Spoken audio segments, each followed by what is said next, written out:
Our day's reading begin with Job 28. There is a mine for silver, and a place where gold is refined.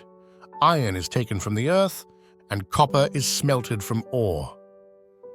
Mortals put an end to the darkness. They search out the farthest recesses for ore in the blackest darkness. Far from human dwellings, they cut a shaft in places untouched by human feet. Far from other people, they dangle and sway. The earth, from which food comes, is transformed below as by fire. Lapis lazuli comes from its rocks, and its dust contains nuggets of gold. No bird of prey knows that hidden path. No falcon's eye has seen it. Proud beasts do not set foot on it, and no lion prowls there. People assault the flinty rock with their hands and lay bare the roots of the mountains. They tunnel through the rock. Their eyes see all its treasures. They search the sources of the rivers and bring hidden things to light. But where can wisdom be found? Where does understanding dwell? No mortal comprehends its worth. It cannot be found in the land of the living. The deep says, "It is not in me."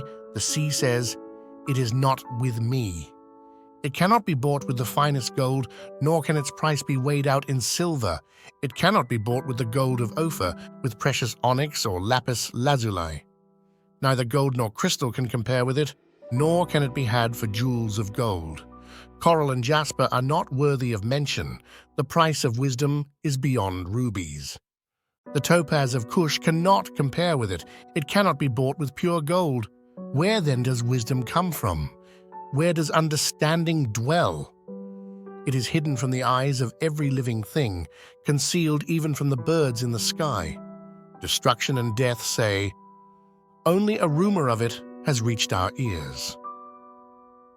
God understands the way to it, and He alone knows where it dwells, for He views the ends of the earth and sees everything under the heavens. When He established the force of the wind, and measured out the waters, when He made a decree for the rain, and a path for the thunderstorm, then He looked at wisdom and appraised it. He confirmed it and tested it, and He said to the human race, "The fear of the Lord, that is wisdom, and to shun evil is understanding." Psalm 22, 27, 31. All the ends of the earth will remember and turn to the Lord, and all the families of the nations will bow down before Him.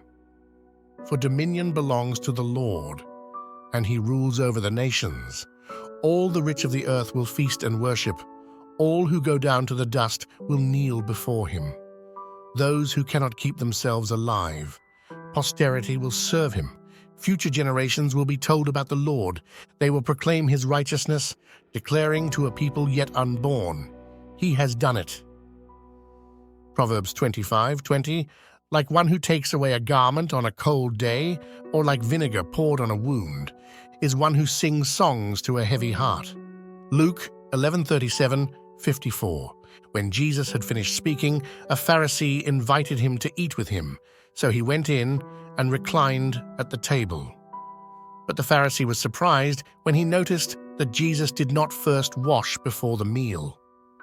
Then the Lord said to him, "Now then, you Pharisees clean the outside of the cup and dish, but inside you are full of greed and wickedness. You foolish people, did not the one who made the outside make the inside also? But now, as for what is inside you, be generous to the poor, and everything will be clean for you. Woe to you, Pharisees, because you give God 1/10 of your mint, rue and all other kinds of garden herbs, but you neglect justice and the love of God. You should have practiced the latter without leaving the former undone. Woe to you, Pharisees, because you love the most important seats in the synagogues and respectful greetings in the marketplaces. Woe to you, because you are like unmarked graves, which people walk over without knowing it. One of the experts in the law answered him, "Teacher, when you say these things, you insult us also."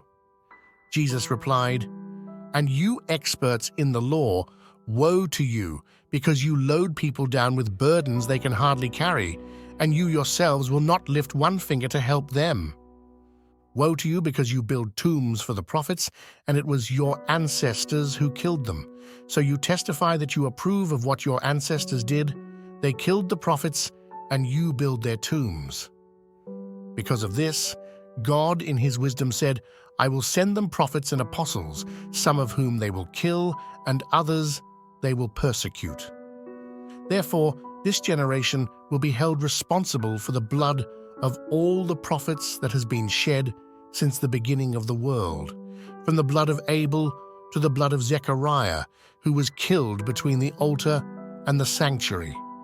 Yes, I tell you, this generation will be held responsible for it all.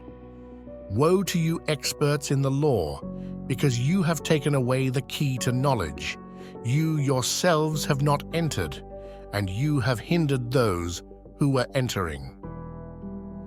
When Jesus went outside, the Pharisees and the teachers of the law began to oppose him fiercely and to besiege him with questions, waiting to catch him in something he might say.